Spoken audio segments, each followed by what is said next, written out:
এই উচ্ছ্বাসে তারা 7টা থানার বিভিন্ন জায়গা থেকে হাজার হাজার লোক আসছে। আমাদের কাছে খবর আসে যে এখানে চণ্ডীগড় এরিয়াতে ফলতা থেকে যে সমস্ত লোকজন আসছিল তাদেরকে রুখে দিয়েছে তৃণমূলের অঞ্চল সভাপতি সুবিদ লস্কর আর আরেকজন তৃণমূলের সঞ্জীব সরকার। উনি কোন পদে আছে? মশাট অঞ্চলের সভাপতি বাহিক বাহিনী নিয়ে আমাদের উপর আক্রমণ করে এবং আমি প্রার্থী মজদুর লস্কর আমাকে দেখে এই সুবিদ লস্কর আর ওই ওর নাম কি সঞ্জীব সরকার নির্দেশে অভিষেক ব্যানার্জির বাহিক বাহিনী আমাকে লক্ষ্য করে 16 রাউন্ড গুলি চালায়। আমি কোনো রকমে প্রাণ রক্ষা করি, একটা গাছের আড়ালে থেকে যাই। কিন্তু ওই ভিডিওগুলো আপনাদের সামনে দেখেছেন, ওই পুলিশের হাতে যে লাঠি থাকে সেই লাঠিগুলো এদের হাতে রয়েছে। প্রায় 16 রাউন্ড গুলি চলেছে। কার্তুজগুলো আপনারা দেখবেন, আপনারা তো চ্যানেল মিডিয়া উপস্থিত ছিলেন, সেগুলো দেখাবেন আশা করি। আর যেটা সবথেকে বড় ঘটনা হলো, গ্রামবাসীরা বলছে এই যে দুষ্কৃতীদেরকে এই ডায়মন্ড হারবার থানার পুলিশ জিপে করে বিভিন্ন মোড়ে মোড়ে বসিয়ে দিয়ে গেছে। অর্থাৎ ডায়মন্ড হারবার থানার ওসি আইসি পুরো এই ঘটনার সাথে যুক্ত। তারা এই অভিষেক ব্যানার্জির দুষ্কৃতীদের প্রতিটা মোড়ে মোড়ে বসিয়ে রেখেছে, যাতে আমাদের কর্মীরা হাজার হাজার কর্মীরা এগুলো আসছে তাদেরকে পথ বন্ধ করা যায়। আজকের আমি খড়পুর রকম অঞ্চলে গিয়েছিলাম, আমাকে লক্ষ্য করে 16 রাউন্ড গুলি চালিয়েছে। সেখানে উপস্থিত ছিল তৃণমূল অঞ্চলের সভাপতি সুবিদ লস্কর আর ওই সঞ্জীব সরকার, মশাট অঞ্চলের তৃণমূলের সভাপতি সঞ্জীব সরকার। আপনারা দেখেছেন আমাদের আইএসএফ কর্মীদের সাথে সাথে প্রচুর গ্রামবাসী, লক্ষ লক্ষ গ্রামবাসী আজকে নেমেছে। শেষে ওরা ভয় পেয়ে কুকুরের মতো লেজ গুটিয়ে এলাকা ছাড়া হয়ে গেছে। আমরা এর বিরুদ্ধে আগামী দিনে ডায়মন্ড হারবার থানা অভিযান আমরা কর্মসূচি রেখেছি। কখন কবে করব খুব তাড়াতাড়ি জানিয়ে দেওয়া হবে। ডায়মন্ড হারবার থানা ঘেরাও কর্মসূচি। স্যার, আরেকটা বিষয়, এই জনসভায় এত বড় একটা হামলা হলো, আজকে অনেক গুলি চালানো হলো, কিন্তু এখনো পর্যন্ত পুলিশের কোনো সাপোর্ট পাওয়া গেছে? এখানকার ডায়মন্ড হারবার থানার পুলিশরাই তো এই কাজটা করেছে। ডায়মন্ড হারবার থানার পুলিশরাই কাজটা করেছে। বিভিন্ন জায়গায় অভিষেক ব্যানার্জির যে দুষ্কৃতী রয়েছে, দুষ্কৃতীদেরকে এনেছে, পুলিশ অস্ত্র সাহায্য করেছে। পুলিশের হাতে যে চার্জেবল লাঠি থাকে সেই লাঠি ধোঁয়া ছুটিয়ে দেখেছেন, এগুলো পুলিশই। আর এখানকার দুষ্কৃতী এই ডায়মন্ড হারবার থানার আক্রমণ করেছে গ্রামবাসীদের উপর, আইএসএফদের উপর। টোটাল কতজন আহত হয়েছে?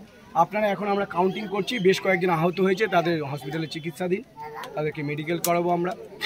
তারা কি চিকিৎসা পাচ্ছে ভালোভাবে? আমরা দেখা যাক। এখানে চিকিৎসা অবস্থা তো খুবই খারাপ। অভিষেক নিজেই তো তার চোখে এখানে চিকিৎসা করে না, দুবাই আমেরিকাতে করে, আবার কি এখানে চিকিৎসা ব্যবস্থা কোথায় করাবে? যা আছে তাই দেখাতে হবে।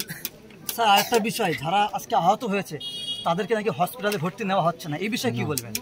দেখা যাক, এ তো সমস্ত জায়গায় করছে। অভিষেক ব্যানার্জি গোহারা হারছে, শুধু অভিষেক ব্যানার্জি নয়, তৃণমূলের 42টা এমপি হারছে। যদি বাই চান্স একটা দুটো জিতে যায়, তারা এই লোকসভা নির্বাচনের পর বিজেপিতে জয়েন করবে। প্রথমেই প্রোগ্রাম শুরুর প্রথমে শুনছিলাম মাইকের মাধ্যমে অ্যানাউন্স হচ্ছিল যে নওশাদ সিদ্দিকীকে এই প্রোগ্রামে আসার জন্য আটক করা হয়েছে, এই বিষয়ে কি বলবেন? আপনারা তো দেখলেন, ওদের তৃণমূলের যারা অঞ্চল সভাপতি বা সদস্য, ধরুন 100 জনে 2 জন বা 3 জন যারা সরাসরি অর্থ সংগ্রহ করে অভিষেক ব্যানার্জির পকেট থেকে বা পঞ্চায়েত থেকে চুরি করে রেখেছে, যেন আইএসএফ আসলে এইগুলো তদন্ত হবে, পঞ্চায়েতের দুর্নীতি তদন্ত হবে, পৌরসভার দুর্নীতির তদন্ত হবে, 100 দিনের কাজের দুর্নীতি তদন্ত হবে, গরিবের যে হকের বাড়ি সেই বাড়ি দেওয়া সেই তদন্ত করা হবে। ওদেরকে কোমরে দড়ি পরিয়ে হাইকোর্টে নিয়ে গিয়ে মহামান্য আদালতের কাছে আবেদন করবো, ওরা যে অন্যায়ভাবে গরিবের যে হকের টাকা বা আমাদের জনগণের ট্যাক্সের টাকা লুট করেছে সেই টাকাগুলো যাতে ফেরত দেওয়া হোক। ওই তাদের কোমরে দড়ি বেঁধে তাদের সম্পত্তিগুলো নিলাম করা হবে।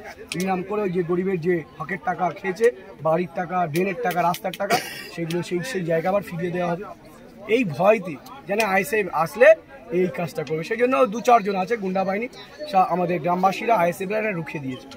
স্যার, অভিষেক ব্যানার্জি কি ভয় পেয়েছে? অভিষেক ব্যানার্জি তো ও তো বাপের বেটা, যদি হয়তো আমার সামনে তো আসে না, ও বাপের বেটা না কিসের বেটা আমি নিজেই জানি না। অভিষেক ব্যানার্জি কি কোনোদিন ডায়মন্ড হারবার এই লোকেদের জন্য পার্লামেন্টে গিয়ে 1 মিনিটের জন্য একটা কথা বলেছে? তার ভিডিও ক্লিপ আছে, দেখাতে পারবেন? আচ্ছা, এত জুলুম অত্যাচারের পরেও আপনার কি আশা, মানে কতটা আশাবাদী আপনি যে এখান থেকে আপনি? 100% অভিষেক ব্যানার্জি গুহারা হারছে। ওই দেখুন, কংগ্রেস তার রাজত্ব ধরে রাখতে পারেনি 27 বছরের, সিপিএম তার 34 বছরের রাজত্ব ধরে রাখতে পারেনি। আর এই তৃণমূল, চারা তৃণমূল, এদের সব নেতারা তিহার জেলে বসে আছে, কেউ প্রেসিডেন্সি জেলে বসে আছে, পিসি ভাইপো কাউকে রক্ষা করতে পারেনি।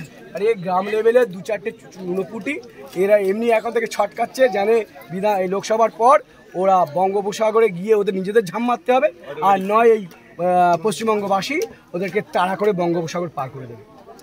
আচ্ছা, অনেক প্রার্থীকে দেখা যায় যে নর্মালি ঘোরাফেরা করে, কিন্তু আপনি যখন এখানে আসছিলেন তখন আপনার গা থেকে অত্যন্ত ঘাম ঝরে পড়ছে, জামা ভিজে গিয়েছে, জামাই বা শরীরে অনেক বিভিন্ন জায়গায় দাগও দেখা যাচ্ছে। এগুলো হওয়ার কারণ এই তো ব্লাড, আমাদের কর্মীদের ওরা মেরেছে, গুলি মেরেছে, সেই রক্তের দাগ মেরেছে কর্মীদের বাঁচাতে গিয়েছে। দর্শক এই মুহূর্তে দেখতে পাচ্ছেন রক্তের দাগ, ডায়মন্ড প্রার্থী মজদুর লস্করের উপরেও হামলা হয়েছে। দেখতে পাচ্ছেন রক্ত এই মুহূর্তে দেখাতে পাচ্ছি আমি, জামার উপরে রক্ত, এই যে পায়ে প্যান্ডেল লেগে যায়। তাহলে আপনি এখান থেকে আশাবাদী যে পার্লামেন্টে যাচ্ছেন? 100%। আপনারা নিশ্চয়ই বুঝতে পারছেন যে অভিষেক ব্যানার্জি ভয় পেয়েছে বলে তো গুন্ডা বাহিনী পাঠাচ্ছে। ওর যদি কনফিডেন্স থাকতো গুন্ডা বাহিনী পাঠাতো না। এটা পরিষ্কার ভয় পেয়েছে এবং গুহারা হারছে। নিশ্চিত আমি জিতছি এখানে 100%।